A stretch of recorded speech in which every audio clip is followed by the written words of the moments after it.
Joy of Sox. The Joy of Sox. That's a fault.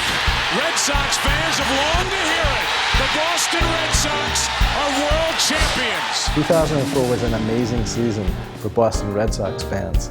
The team and the fans generated this incredible energy that swept through all of New England. I was there in that crowd. I know what it felt like. But I'm also a holistic psychiatrist at Harvard, and I know that these same positive energies were the most powerful antidepressant I'd ever seen. So I wanted to study what was going on at Fenway Park. Could we capture it? Could we use it? Could we understand it? That was the mission of the Joy of Sox. When you go to Fenway, you are wrapped in this invisible force, and it never lets you go. Fenway Park's awesome, and the fans definitely make a difference. There's a passion here. It's electric. It's awesome. It's like the ultimate amphetamine. Oh, there's nothing better than having your home fans because it does give you a little boost. No doubt about it. You feel the energy in your body. It's an undescribable feeling, but it definitely comes from the energy of the people in the ballpark. So that fan energy was powerful. Could we study it? And if so, how? We're talking about feel the energy or the electricity in the air. These terms have been around forever. But what we're able to do now is put real hardcore, rigorous science around these concepts and show that these things really do occur. Here's how 4 people used positive, heartfelt emotions to alter my heart rhythm in total silence. And what we discovered was amazing. We also looked into the unlikely possibility that fan prayers can actually influence the outcome of a game. I think there are some profound connections between sport and spirituality. And what role does karma play? What happens when the fans learn to harness their own positive energy? I think if more fans dressed like me, the crowd would just have more energy. It would put a smile on people's faces. We got the babe right where we want him, right by the throat.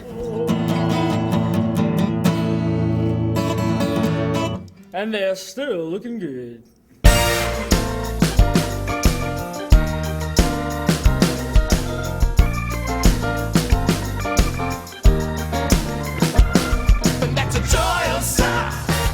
Group energies can certainly inspire us and transform our lives, whether they're generated by political events, religious events, sporting events, or music.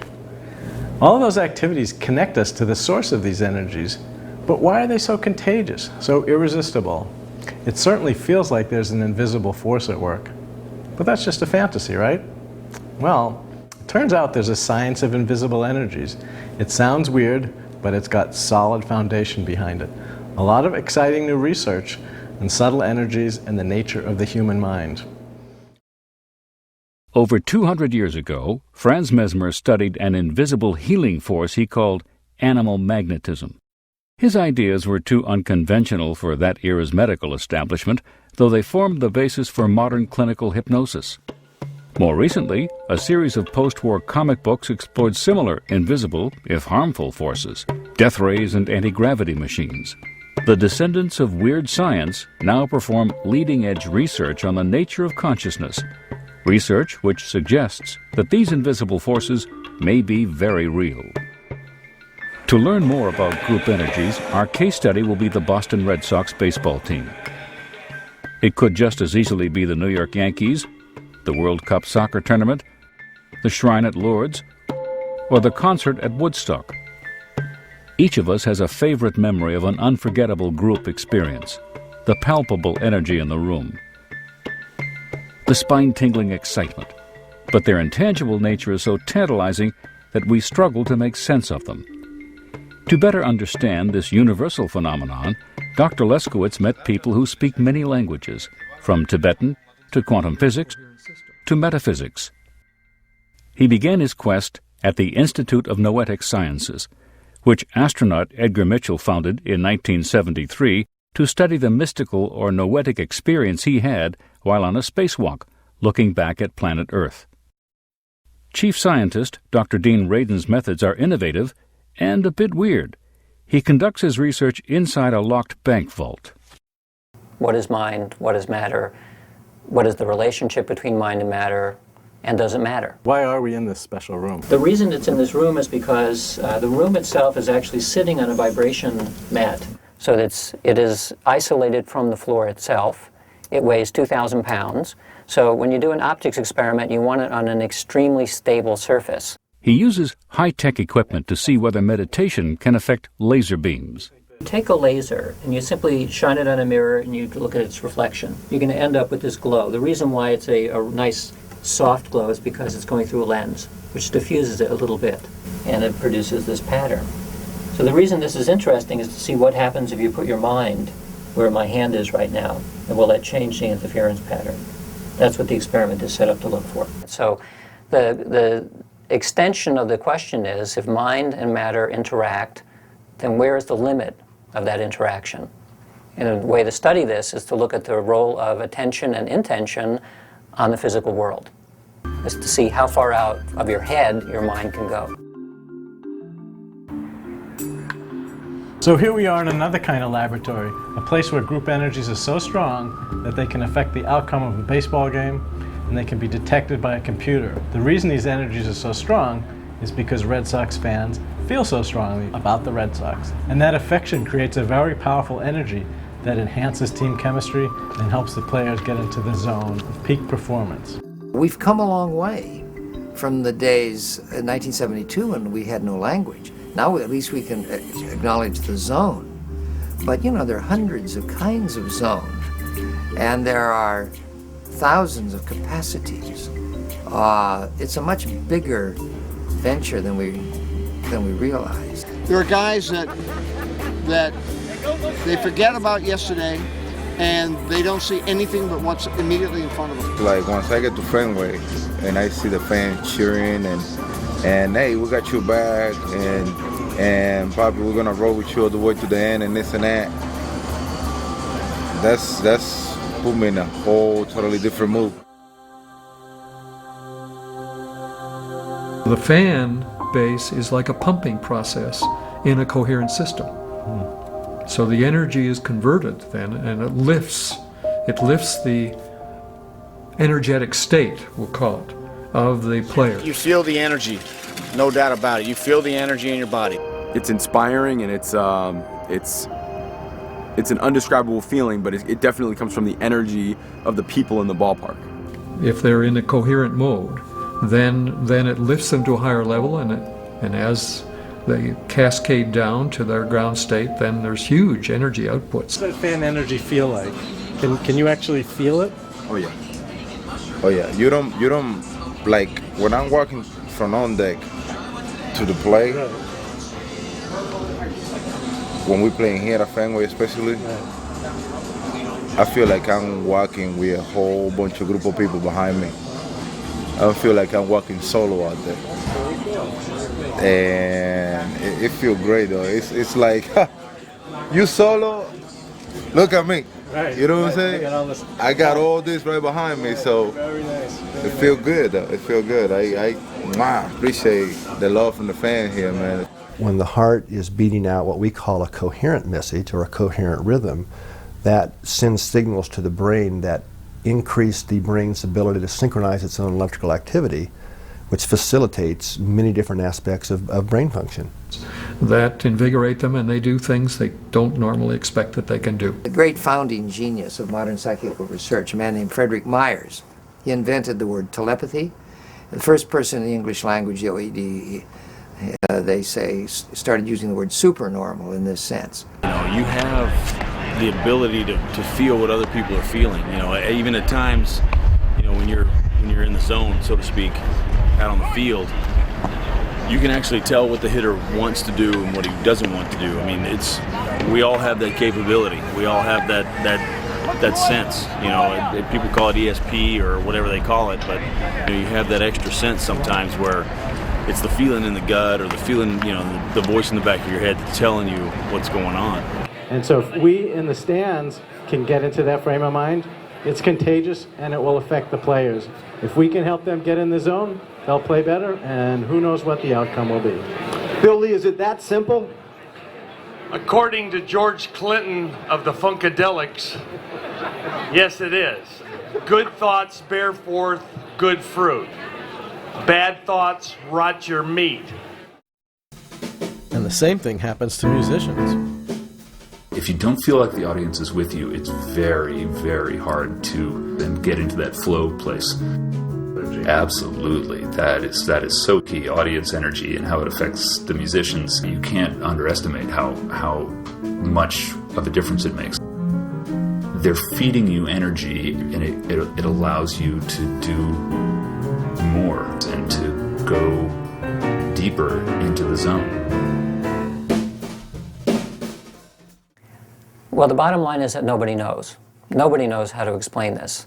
I have speculations. Other colleagues have speculations. What's your favorite speculation? Well, my current speculation is that when we conceive of these kinds of phenomena, whether it's telepathic or something where, like I'm influencing the fall of a dice, something like that, it looks as though something comes out of me and goes to you, which is, in another way, it's signal transfer, force-like information transfer from one person to the other. In a holistic medium, by definition, nothing is separate from anything else. It's completely and totally interconnected. Scientists know that heart energy is important, and so does David Ortiz. That fan energy, do you feel it in any particular place in your body? I would say my heart. In your heart? Yeah. I would say sometimes, I'm not gonna lie to you, it has got so intensive that sometimes I feel like my heart bumping like faster than usual, you know what I'm saying? So if I get a heart attack during my bag, it's your fault. And we've talking about feel the energy or the electricity in the air. These terms have been around forever. But what we're able to do now is put real hardcore, rigorous science around these concepts and show that these things really do occur.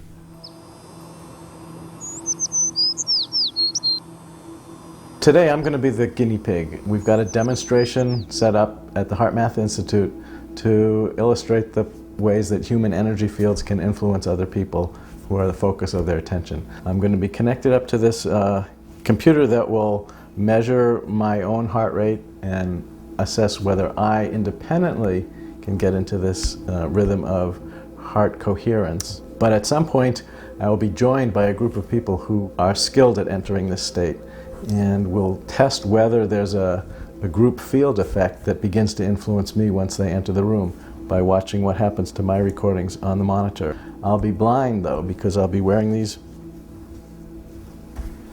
and covering my ears with these, so that my own cognitive reaction and awareness of their presence won't be the key variable. So whatever change happens will be because my nervous system, out of my conscious awareness, responds to the coherent energy field that the group is able to create. And we're assuming that something similar happens at a baseball game when enough crowd people are in a state of appreciation and enjoyment that it begins to entrain the baseball players to enter into a coherent state that enhances their actual performance in the game itself. Well, we've actually done some experiments showing that small groups of people can affect outcomes of other experimental processes. And it's really not a very big jump, because we already know that human-to-human interaction is not only possible, occurs. Whether we believe it or not, these things are going on, or like it or not, this really is occurring. So we're able to, in a fairly straightforward way in our lab, show that one person's heartbeat, every time that wave of energy is traveling out, we can now hook up another person and detect that field is showing up in another person's brainwaves, their nervous system. So we can measure this energetic interaction between people in a very rigorous scientific way.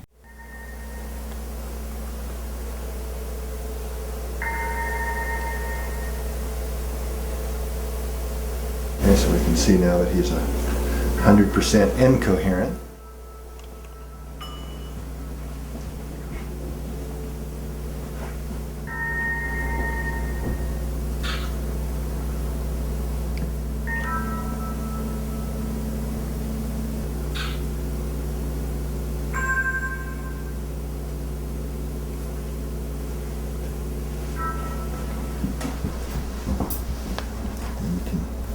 Take off your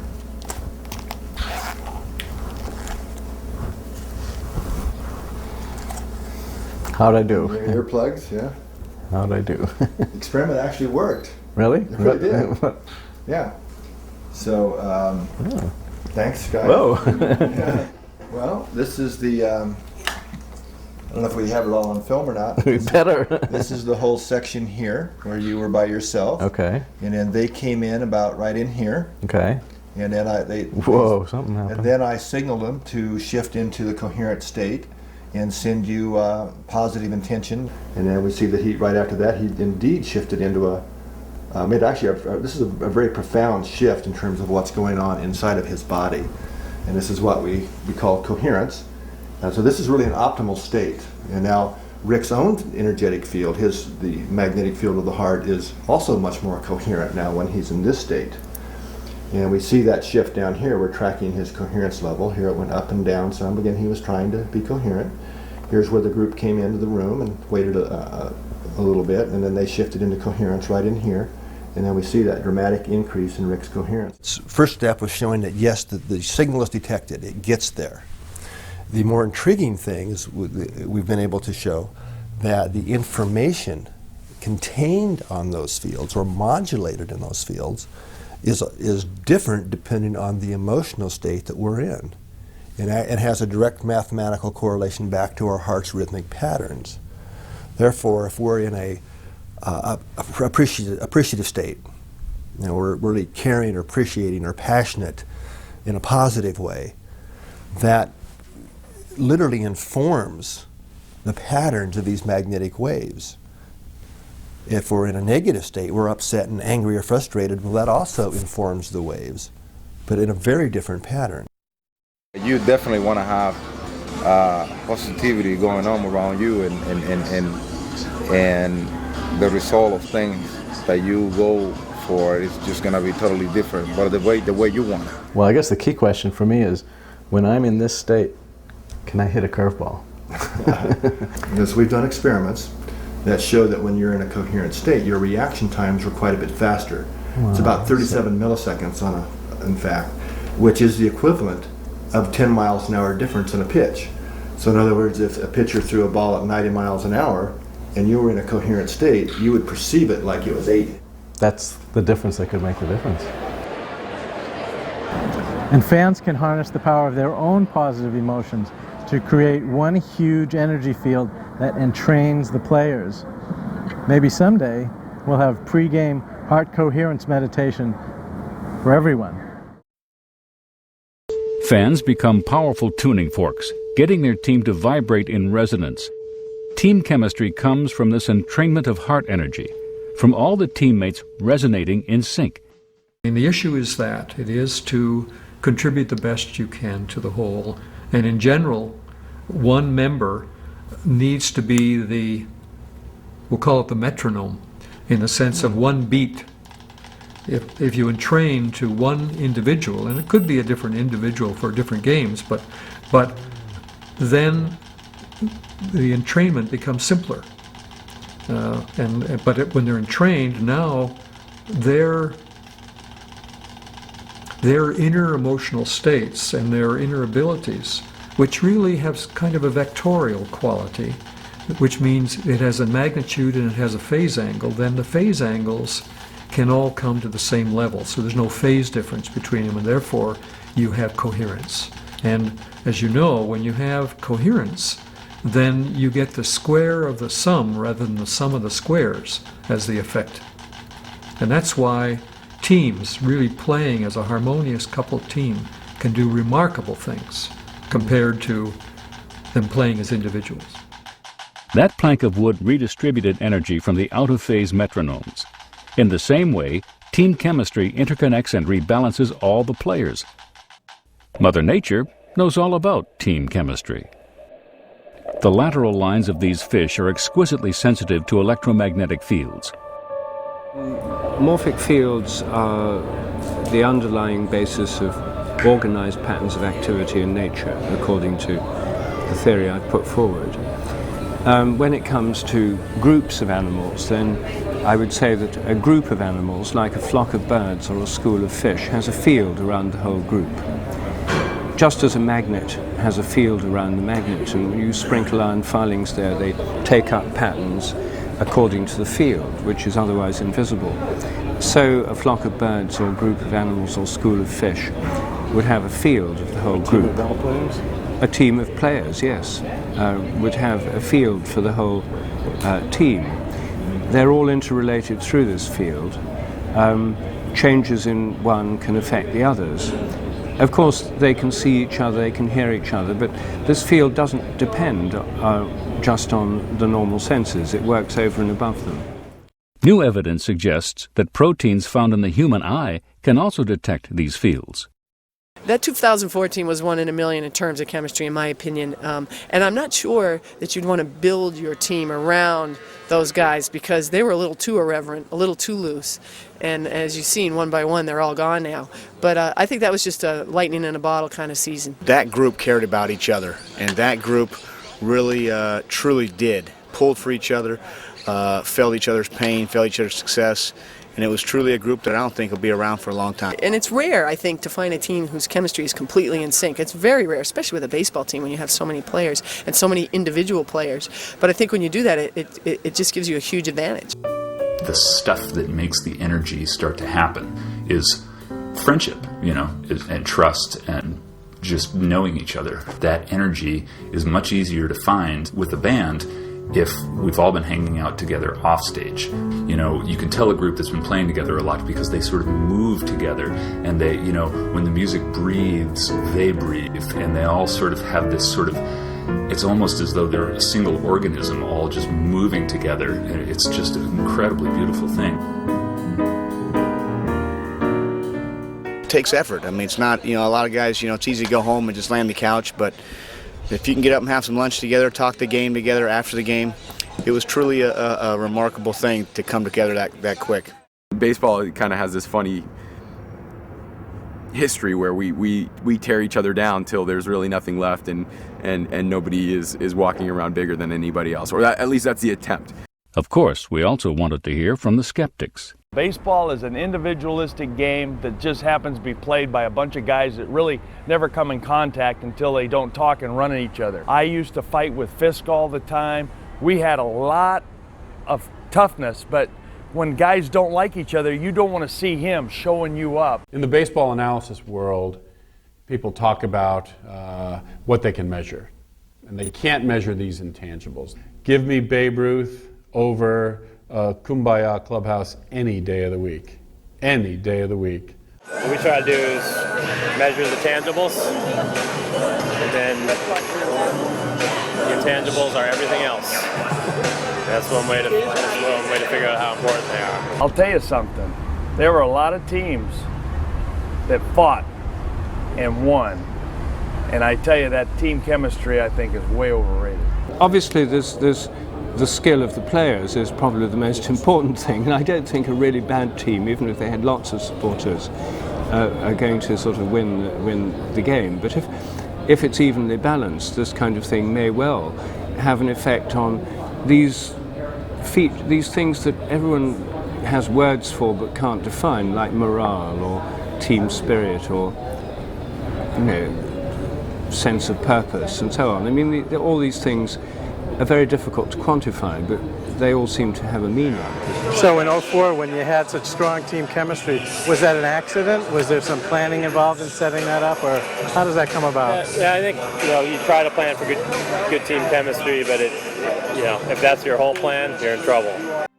Good chemistry is a wonderful resource, but bad chemistry can backfire just as powerfully. Unfortunately, the 2011 Red Sox team provided stunning proof of this. Their epic collapse at the end of the season was attributed to spoiled players who drank beer in the clubhouse during games, who hadn't worked hard on their training regimen, and who couldn't be reined in by the discipline of senior players and the manager. No more all for one and one for all. And the fans lost their mojo too. Negative proof of how important chemistry is. It's hard enough to measure these invisible energies in people because there are so many individual variations, psychology, mood, you name it. That's why it's really nice to have a machine that can detect these energies. And that's why the work that came from Princeton University is so important to this whole field of consciousness research. I know it sounds crazy, but they demonstrated that machines can detect the impact of human thought, of human attention. Popular culture believes that thoughts can affect the external world. William H. Macy used his emotions to influence random tosses of the dice at the craps table in the Las Vegas casino that hired him to be a cooler or human jinx. Dr. Leskowitz spoke to experts at the Princeton Engineering Anomalies Research Lab, also known as the PAIR Lab, about their research on similar random processes. I came into it because I saw something strange happening on a student project and I wanted to find out whether it was real or not. And on the basis of what I hope has been rigorous empirical study and analytical work, I have had to face the realization that there's something substantial going on here and that there is a very real implication. Consciousness is creative. This is something that most people don't really properly understand, I believe, and it's an important addition to our, I guess, self-conception as human beings. Ultimately, we're able to show that when people do enter into a kind of coherent state, resonant with each other, there is an effect on our data, fairly regular and persistent, so that over time we're able to produce a highly significant database of that, as far as we know, might as well be described as looking at consciousness fields operating to change the behavior of these physical instruments. It's basically a statistical demonstration device. You see machines like this sometimes in science museums. They indicate how random processes produce a typical bell-shaped or Gaussian curve, and seeing if we can try to understand a little bit better this very mysterious interaction between the self and the world. In brief, these anomalies were defying any known physical theory. So if one person could mentally induce a tiny shift in the trajectory of these marble-sized balls, couldn't 35,000 people cause one baseball-sized object to move an inch or two? The fans believe it could. We are determinant of what happens in the world in a fashion that it's more than just reaching out with your hand and turning the key. What you wish for becomes more likely. We're dealing with tiny effects here. I mean, these are not levitating the boxes off of the tables, but tiny effects over large databases make for significant effects. These things are indeed the Ouija boards of the future. Intention in the laboratory produces changes in the random behavior of these devices. We decided to work on miniaturizing, really, making the devices themselves small enough to take out into the field. According to statistics, if you flip a coin 10 times, you'd expect 5 heads. If you got 6 heads, you wouldn't think much of it. But if you flipped the coin 10 million times and got 6 million heads, you'd know some process is at work. This computer electronically flips a digital coin thousands of times per second and analyzes the results. Now, we've taken the boxes to baseball games, football games, basketball games, and whatnot, and they do react. One can certainly imagine putting a couple of these around in Fenway Park and seeing what happens game after game, actually doing some statistics on how the output of the boxes correlated with the quality of the game or the outcome of the game. That, I am confident, would produce some interesting correlations. So here's what we did. We took a laptop carrying the random number generator program to Fenway Park and set it up during a game. The computer generated a steady stream of electronic ones and zeros while translating them into a visible indicator, the yellow ball that you see, which rotates forward if the ones are predominant, backwards for zeros. While the game was being played, I was making note of important game events, and then we'd check afterwards to see if there were any correlations between these events and the rotations of the yellow ball, now translated into a graph's peaks and valleys. The baseline represents an even 50-50 spread of forward or backward rotations. Anything outside the gray zone would be statistically significant. The results look random at first, but so many statistically significant spikes occurred in that 2-hour block that the odds were 100,000 to 1 that it just happened by chance. And when we matched these spikes to game events, the connections were striking. NRTs at bat, a 9th-inning rally, and the 2 biggest spikes, the Wave and Sweet Caroline.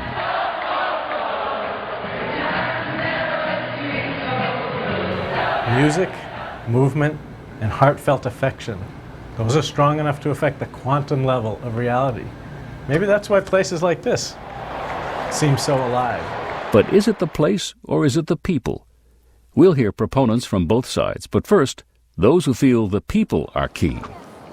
Oh yeah, I got power. I'm the #1 Red Sox fan. Well, nobody knows already. Hang your seats, bet. Yes, yes, yes, yes, yes. And then he hit a home run. Hanging a New York Yankee beanie baby by its neck. It sits on top of my TV. I actually give it to people who are going to the game. I wear my Lucky Red Sox boxer shorts, but that's, something for myself. If I wasn't watching it and I turned it on and all of a sudden they start losing, I'll shut it off. It's important to have the rally sock. It's from here somewhere. You cannot get away from the fans here. The effect is, you can't do it. I don't see how any player could shut it out. Absolutely not. For good or for bad. It's electric. It's electric. You can be deaf, not hear anything, and still feel the energy.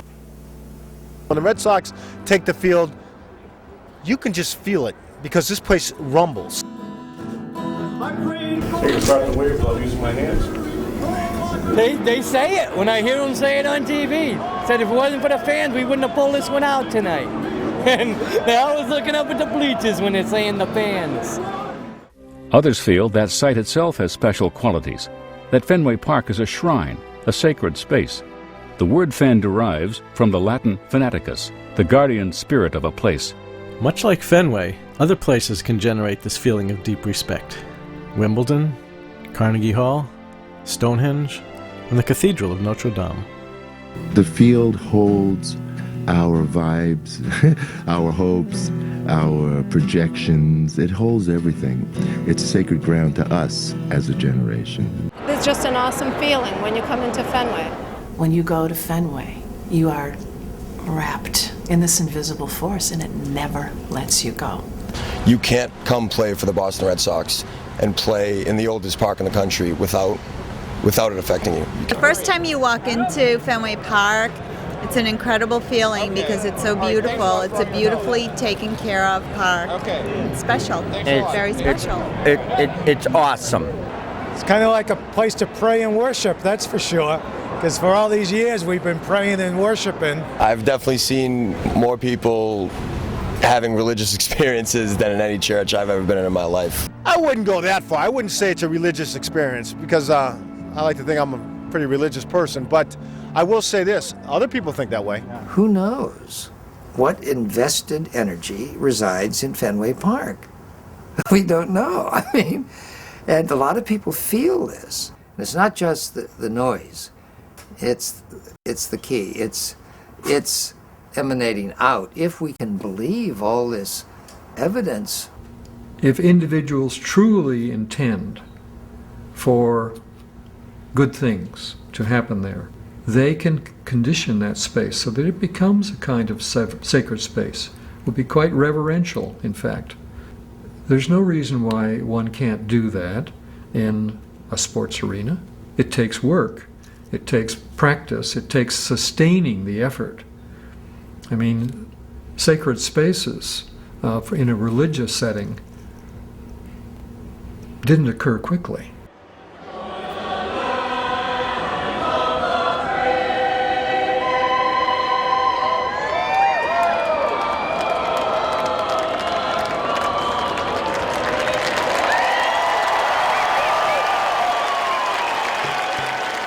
The Princeton team's random number generators found highly significant deviations away from 50-50 in the empty King's chamber of the Great Pyramid.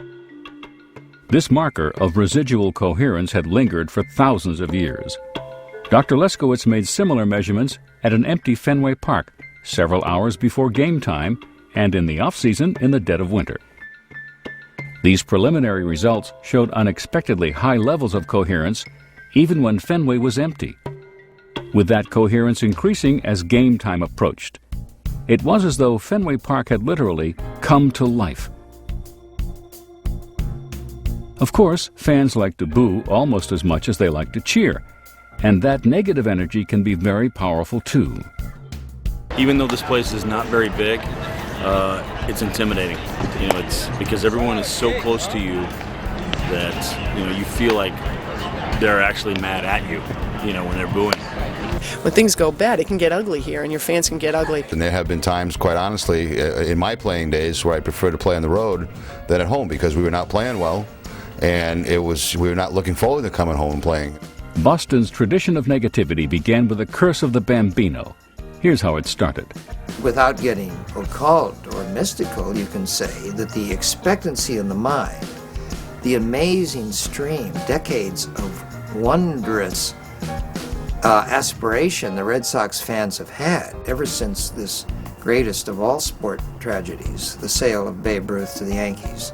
The worst thing that a team ever did, the dumbest thing any team ever did. Red Sox fans spend a lot of energy on this Yankees suck cheer, which is kind of fun for a minute or so, but what you're saying is it drains the crowd of their energy. The individuals and the crowd. And so they lose their ability to enhance the player's performance. It would take some of the edge, some of the buoyancy out of the field effect. So we're going to have to really change our rooting habits in Boston as a result of this work. That would be wonderful. Some parents teach their children about sports rivalries in socially appropriate ways. Well, it was my brother's birthday party, and we played Pin the Tail on the D. Others, not so much. This behavior pattern, if unchecked, can continue well into adulthood. Yankees really suck! Yankees really, really suck! Yankees suck! Yankees really suck! Yankees really, really suck! A lot of people have been attempting to be politically correct and saying we need to be better than chanting Yankees suck. I kind of like it. You know, the great founding genius of modern psychical research, a man named Frederick Myers, coined the term, forgive me, a phantasmogenetic center. And this is a region of space that becomes charged by, let's say, concentrated murderous hostility over a period of 20 or 30 years. You can dissipate those spaces through a lot of anger being felt and not nice things going on. Some traditions believe in energies both positive and negative that transcend space and time.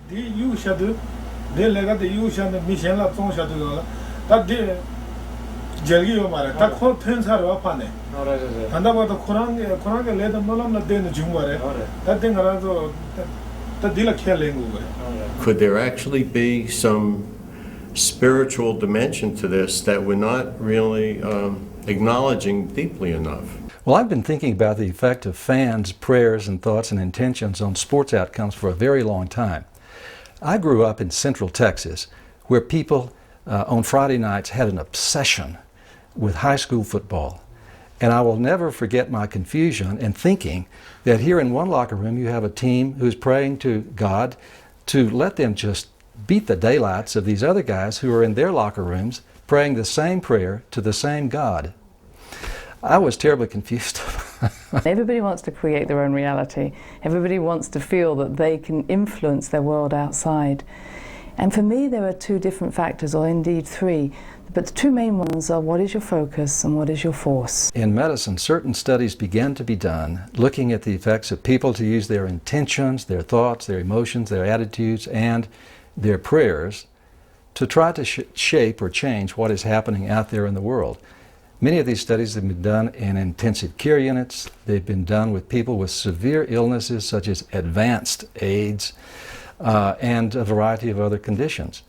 There have been 12 human studies now that are what we call randomized double-blind studies, which evaluate the ability of thoughts and intentions to make a difference out there in people who are sick. Easily half of these studies show what we call statistical significance, that something is going on when you have a thought, an intention, or a prayer to change the health of someone at a distance. And here's a key point. In spite of the fact that they may not even be aware that you're intending or praying these things. Well, they say that about people who are sick or something and people willing them to get better. That happens all the time. I don't see why that. And the players said that last year. They said the fans brought them through it. I really think it does happen. When you try to will something to happen, it is not as powerful as when you send that same energy through the heart. And so what you see, the difference is maybe one side wants the will to be, I will will this group to go there, I will will them to win. But if there's love, as there was with the Red Sox, a real love, a real sense of community, then the power is more strong than it would be if you're just trying to make it happen. Is that the same? I mean, your heart beats fast when you're frightened or adrenaline, but is it the same thing, or is it a different kind of heart energy, would you say? It's a different energy, but it's a good one though. It's a good one. Yeah, there's nothing wrong with that. I would take that at any time. Would you say it's love? I think so. I think it's even that you can feel that, you can see that on people's faces when it comes down to the point when you are going to go out there and perform for them. When these premier athletes, for example, talk about the flow state, and that suddenly they have tapped into something that isn't about them anymore, that there's the possibility that this field that we're talking about of intention is something that when the team and the fans are rooting for the team, there comes a point of convergence where that kind of intention may have potency. Once you connect with the coupling between this next level of physical reality and intent influences the physics of that, the ball game is very different.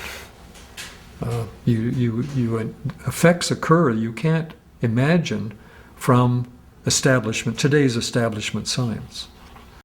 Moving from quantum physics to metaphysics, Esther Hicks and her husband Jerry are co-authors of a best-selling series of books about the law of attraction and the power of intention. These spiritual teachings apply even in competitive situations. So you have two people who know what they want, or two teams, let's say, that know what they want. Both are focused upon the successful outcome that they are wanting to achieve. And both of them are in alignment with Source. So which team is going to win? And we say, well, now you've got the crowd factor, now you've got the other team player factors. In other words, there are a lot of thought dynamics that go into all of that. How steadily does this one really believe, or do they just chant their expectation to win with words? What is the expectation? And in every single case, the individual who is vying for the prize, or the team who has the most individuals who are vying for the prize, who are most in alignment with their desire, wins every time, no exception. It is all much more about mind than it is about physical prowess, much more about mind. Dr. Leskowitz asked Esther Hicks how she viewed the Red Sox from her spiritual perspective. I don't know if you follow baseball from your level, but a couple of years ago, our team, the Boston Red Sox, won a championship in very exciting circumstances. It seemed like there were a lot of unusual factors. There were a lot of unusual factors. And it seems that it did not come from a long lineage of expectation.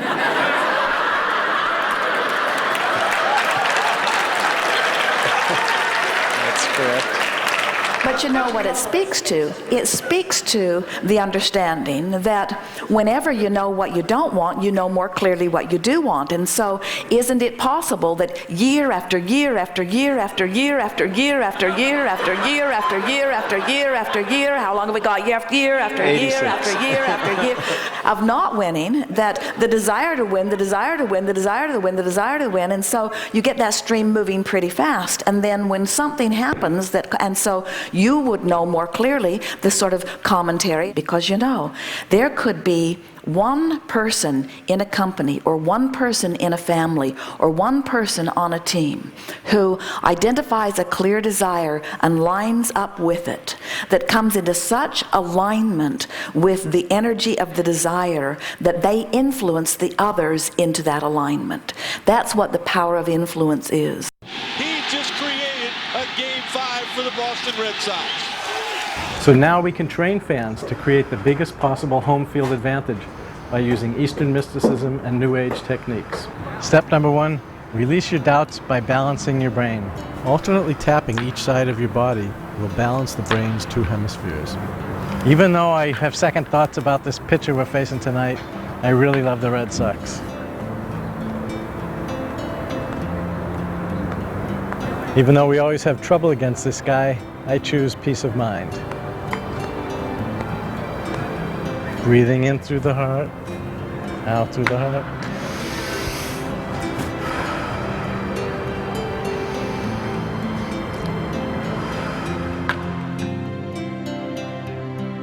And now connect up to your favorite heartfelt memory of the Red Sox. Feel it in your body and beam those positive emotions out to the team and to your favorite player. Here are some other ways to maximize your energetic influence as a fan. If you can be fully present and say, we're just going to have this great experience, and I just love this team. I love being in this atmosphere. I love seeing the roar. I love seeing the atmosphere build. That's really what's most powerful. What do you want to create?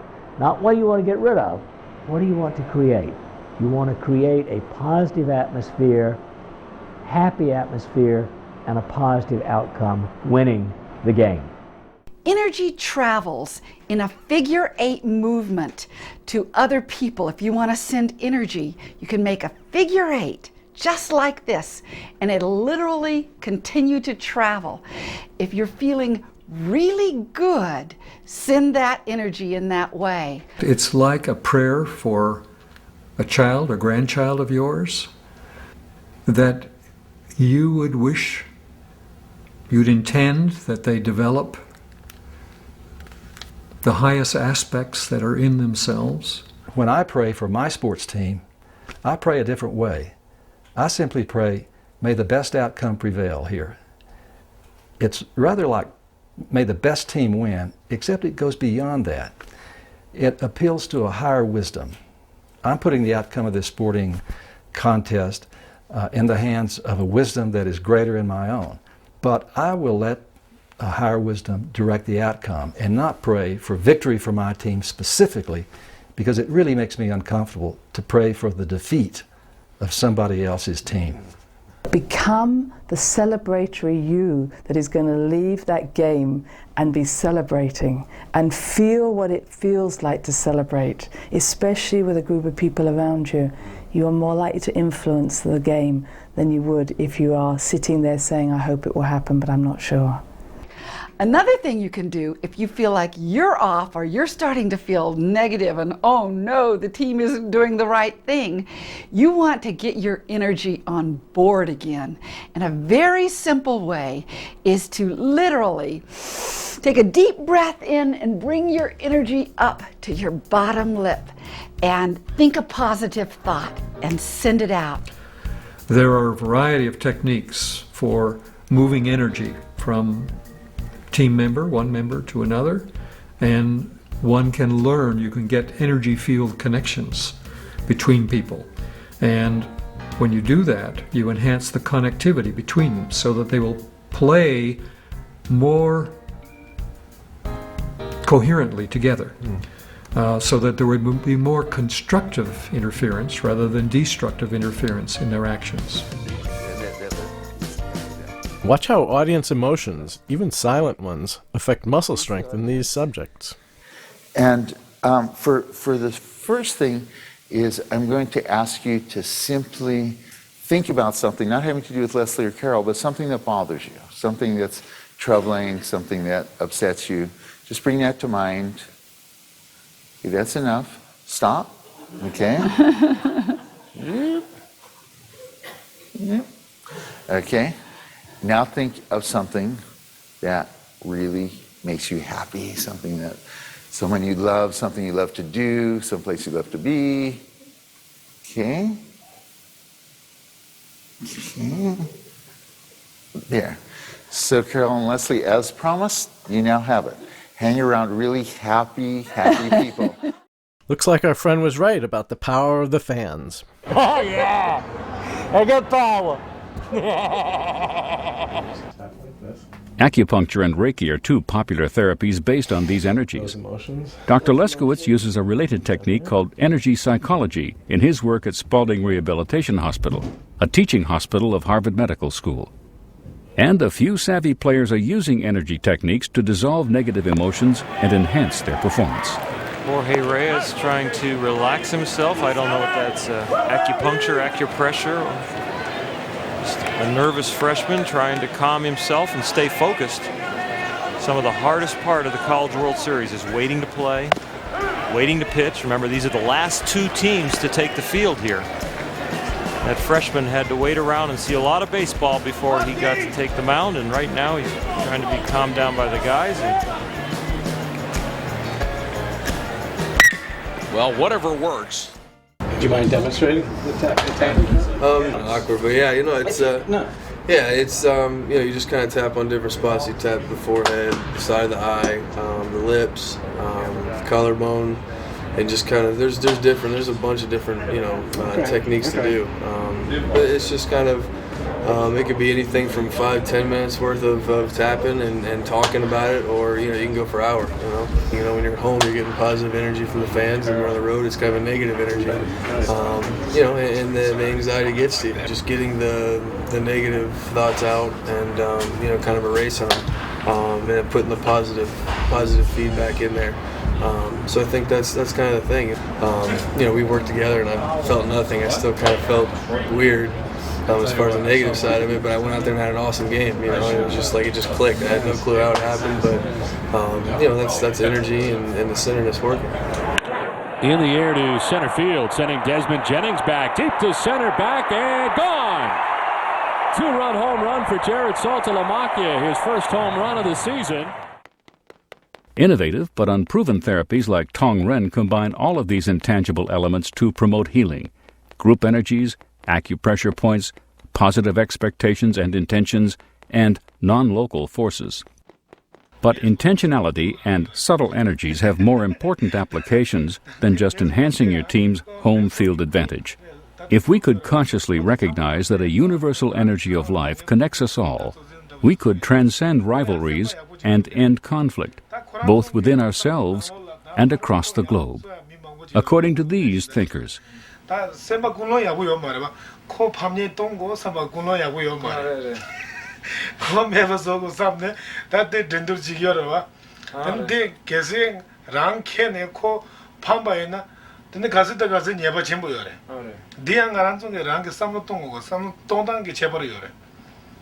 Then I took a church down all that, and Paro Miller Dugutes and the Yomara, Dugutans and the Yomara, Paro Miller Pentagus and Dima to Sun Yomara, Sanjay Suna. Where I get excited and optimistic about the state of the world is when I think that today, for the first time, we really have a kind of engagement, a kind of convergence that we never had before. And a lot of it is based on the internet and our capacity to use mass communications to reach out and show our sameness, show our connection to. Often the media gets used in the opposite way, showing our opposition, and the same with sports, that oppositional tendency exists. How do we get past the tribalism and move toward a kind of convergence that I think could be a lot healthier for the entire planet? So I think there's a tipping point, and I think that the media and the internet is part of what's happening.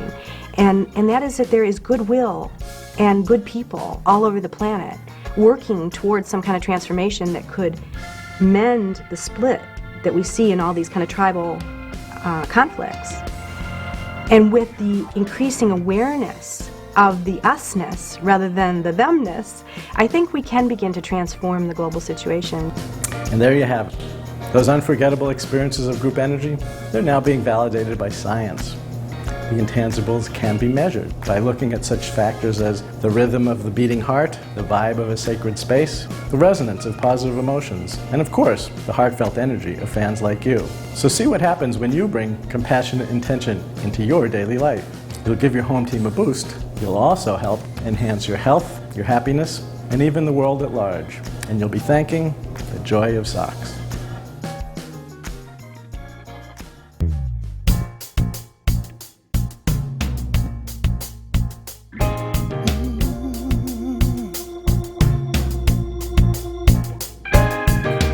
Feel the vibe hanging in the air.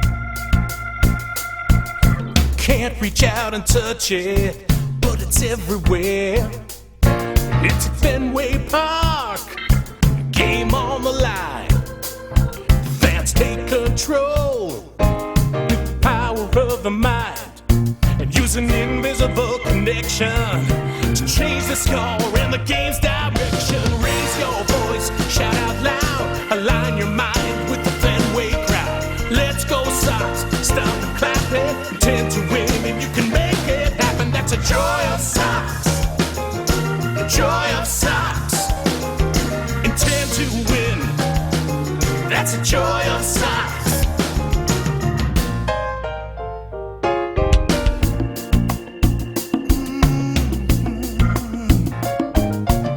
Entangled with that field of dreams. Multiply the energy, beam it to your team. Let it transmit through you. Feel how you receive a source of power, just as long as you believe. Take the game to a new dimension, win it all with the power of intention. Raise your voice, shout out loud, align your mind with the Fenway crowd. Let's go Sox, stop and clap it, intend to win. You can make it happen. That's a Joy of Sox, the Joy of Sox. Oh, intend to win. That's a Joy of Sox. Visualizing, energizing, synchronizing.